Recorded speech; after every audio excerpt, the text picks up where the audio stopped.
Hi, how are you? Welcome to Guys Where Guys Could Be Guys. Let's talk about it.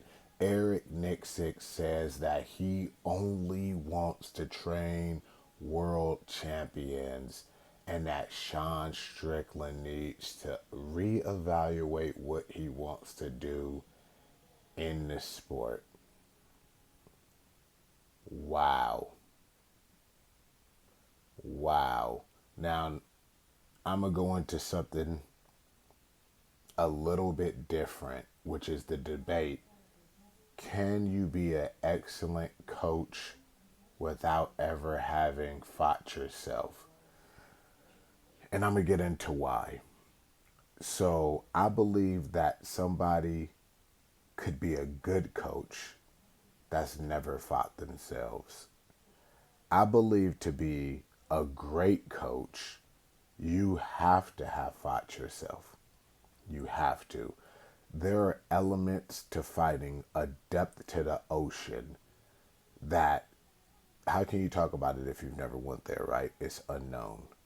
You don't know the creatures there. You don't know how the habitat works, anything.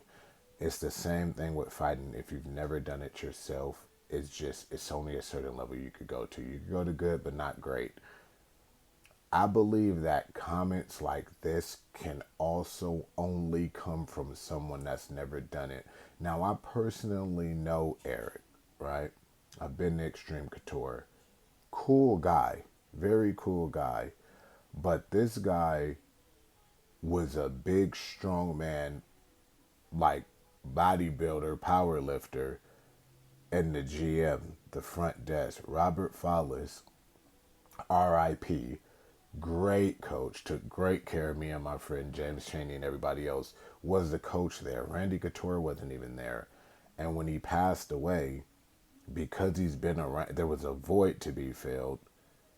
I guess over time, Eric filled it. He's been around fighters a long time. But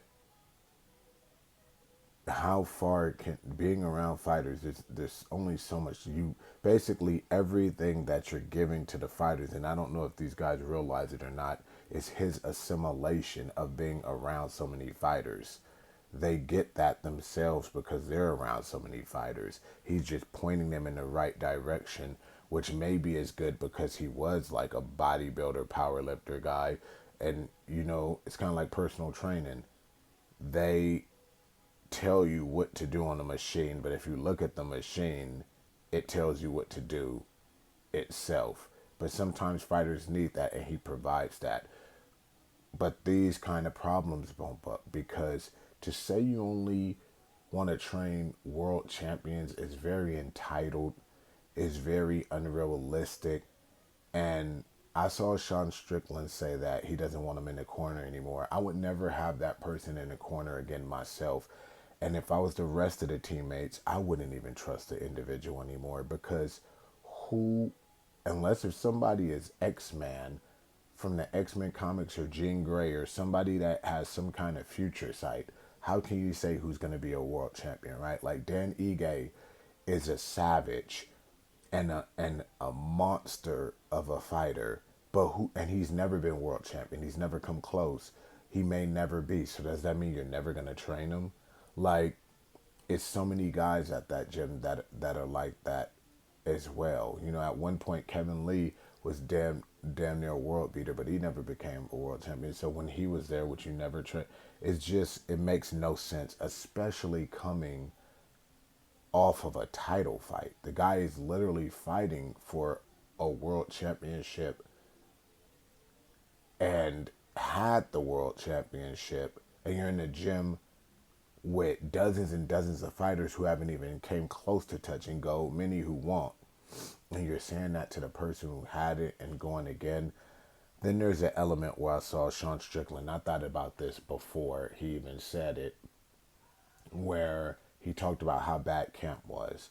You see fans all the time dogging on fighters because they don't know. You guys might see me on Instagram and everything saying, hey, I'm Dom Rogan, ESPN, everybody should give me an analyst job. It will be straightforward. And I seriously mean that. It's not a joke because I notice too many fighters are they're fans of fighters and they react to things like fans, not analysts, or they have personal interaction with other fighters and they react to things like haters and a personal relationship rather than an analyst.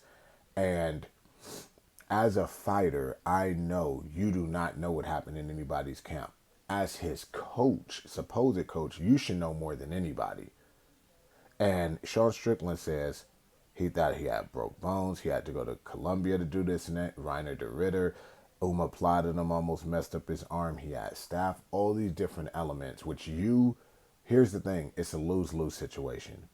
If you're his coach and in the end and a real coach, then you knew these things and still said what you said. If you did not know these things, it shows how detached of a coach you are, and it's a lose-lose situation. But I don't know. It was crazy to me. You know, it was wild. I don't know what's going on. MMA probably overall of all sports, some people would get mad at me, but I've been doing this before it was even legal in a lot of states. It has some of the worst coaches there are because um, a lot of them come from no pedigree and a lot of them just appeared out of nowhere, and jumped on the fat. Some of them became good coaches or have the mindset for it, and some of them are just, I don't know. But I want to know what you guys said about his statement and whose side you take. Sean's, Eric's, in the comments below. Let me know what you think.